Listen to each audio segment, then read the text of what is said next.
तिलोत्तमा, मी आत्ताच थिएटरला जाऊन आलोय. सगळी तयारी अगदी व्यवस्थित सुरू आहे. आपल्या ताराचा कार्यक्रम अगदी जंगी होणार. डोंट वरी. सारांनी तुमच्यावरती जबाबदारी काय सोपवली? तुमच्यात ना असं काहीतरी उत्साह संचारलाय. अगं संचारणारच ना.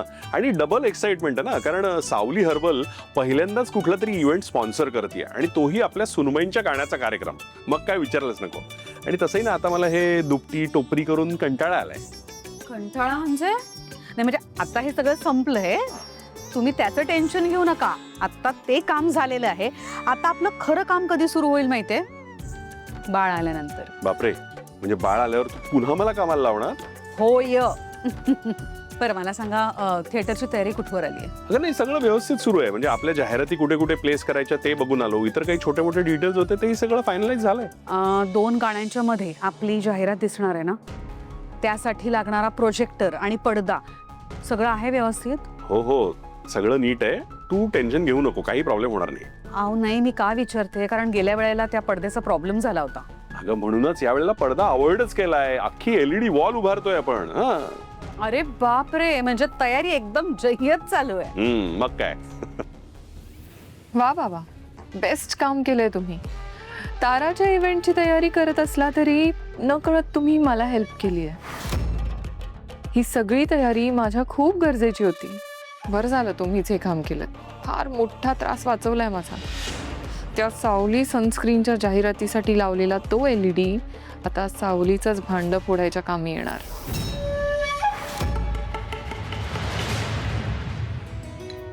छान आहे घर. थँक्यू. तुम्ही इथे एकटेच राहता का? नाही नाही, मी आणि बायको आम्ही राहतो. अच्छा.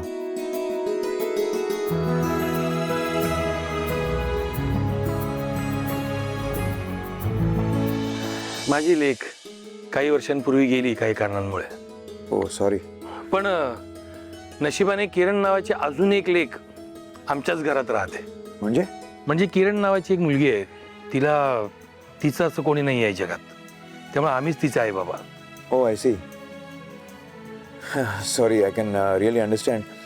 पण मग असं होतं तर आपण इथे भेटण्यापेक्षा माझ्या ऑफिसमध्ये भेटू शकलो असतो. नाही काही हरकत नाही आहे. कारण ज्यांच्याशी तुमची गाठभेट घालून द्यायची आहे त्यांना माझ्या घरी बोलवणं मला जास्त योग्य वाटलं. Okay okay, no problem. अरे चंद्रकांतजी, या या प्लीज. या. नमस्कार नमस्कार नमस्कार. ओळख करून देतो. चंद्रकांतजी, हे सुमनजी आपल्या ताराच्या फिल्मचे प्रोड्युसर. ओ अच्छा, glad to meet you. Same year. नाही, तारा आणि सोहमकडनं खूप ऐकलंय तुमच्याबद्दल. आज भेट पहिल्यांदाच होते. धन्यवाद. आणि सुमनजी हे चंद्रकांत मेहेंदळे. ऑफकोर्स, यांना कोण ओळखत नाही. रूपम इंडस्ट्रीचे मालक. अरे बसा ना प्लीज प्लीज प्लीज. आज खरं तर तुमच्या दोघांची ही पहिलीच भेट आहे. पण ही पहिलीच भेट तुमच्यासाठी अगदी खास ठरणार आहे. खास का? कारण व्याही भेटणार आहेत ना. व्याही? कोण व्याही? चंद्रकांतजी, हे ताराचे वडील. ओ अहो, पण म्हणजे हे कसं शक्य आहे? कारण भैरवीजींनी आम्हाला तुमच्याबद्दल कधीच काही सांगितलं नाही. इनफॅक्ट आम्हाला तुमचं नाव सुद्धा माहित नाही. म्हणजे फारच विचित्र आहे.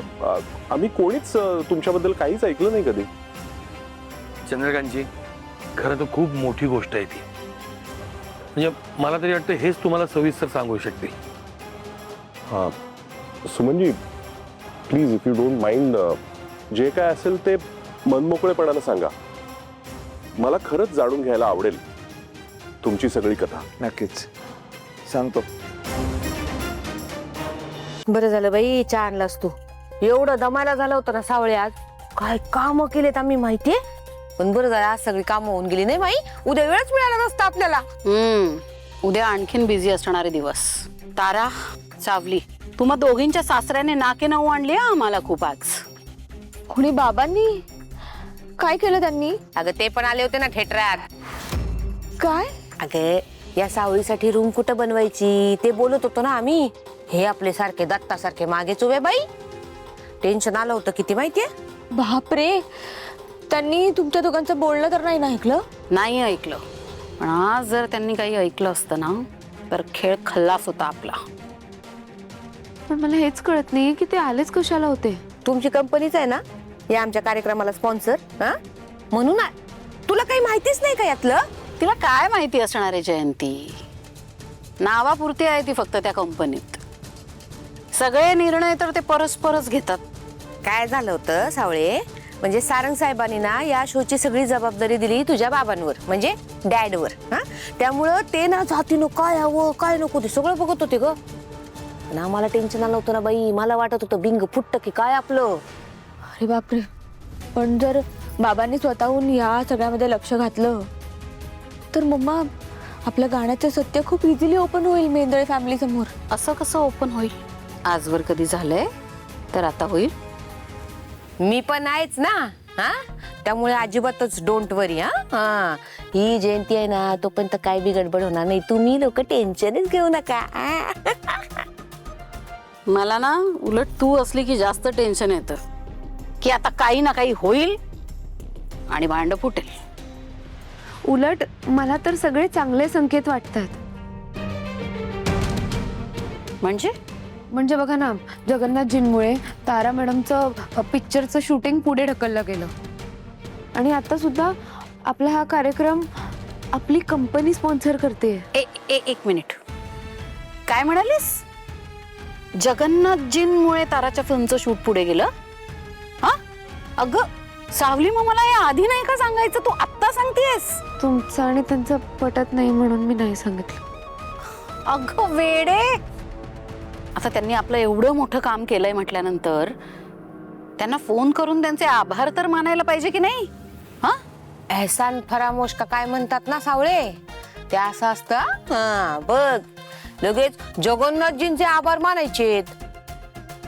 पण मी एवढं यांच्यासाठी रक्त आटवते, मी यांची एवढी कामं करते, माझे नाही बाई कधी आभार मानले.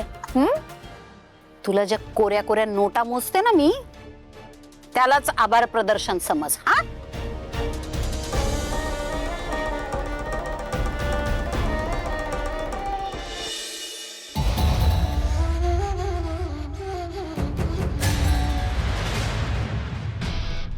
नमस्कार, मी सावली सारंग मेहंदळे.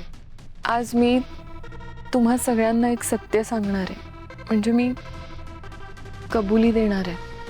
तारा मॅडम खूप मोठ्या गायिका आहेत. त्यांचा आवाज तुम्हा सगळ्यांना आवडतो. तुम्ही त्यांच्या गाण्याला इतकी पसंती दिली, पण खरं तर ज्या आवाजाला तुम्ही आजपर्यंत इतकी दाद दिली तो आवाज तारा मॅडमचा नाहीये. तो आवाज माझा आहे.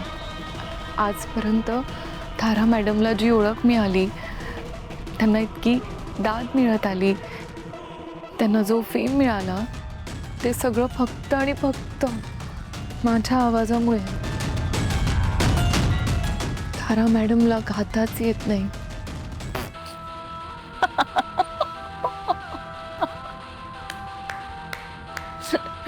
वा वा वा वा.